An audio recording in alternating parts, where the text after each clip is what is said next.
നിന്റെ കവളെന്താ ചുവന്ന് കിടക്കുന്നത്? വല്ലതും തേച്ചോ? ഏയ് ഞാനൊന്നും തേച്ചില്ല. ജന്മനാ എന്റെ മുഖം അങ്ങനെയാ. അസൂയ. മുണ്ടും നേരിത് മാറ്റി ചേച്ചി സാരി ഉടുത്താ മതിയായിരുന്നു. ഞാൻ സാരിയാണല്ലോ എടുത്തിരിക്കുന്നേ. ഓ, നീ കണ്ണാടി വെച്ചിട്ടില്ല.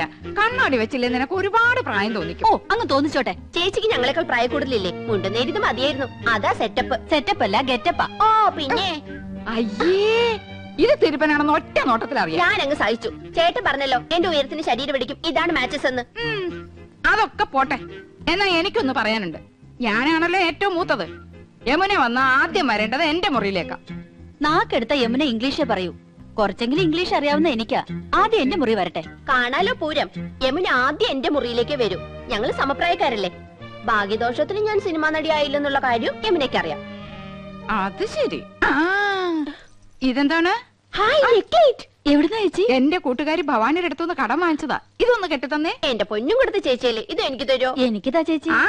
അപ്പൊ രണ്ടുപേർക്കും വേണോ ഇല്ലേ? എന്നാ ഞാൻ പറയുന്നത് അനുസരിക്കണം. യമുന ആദ്യം എന്റെ മുറിയിലേക്ക് വരുന്നു, പിന്നെ നിന്റെ മുറിയിലേക്ക് വരുന്നതിന് മുമ്പായി ഞാനിത് നിനക്ക് കൈമാറുന്നു. ഒടുവിൽ നീ അത് ഇന്ദുവിന്. എന്തു പറയുന്നു? സമ്മതിച്ചു. എന്നാ ഇതൊന്ന് കെട്ടിത്താ.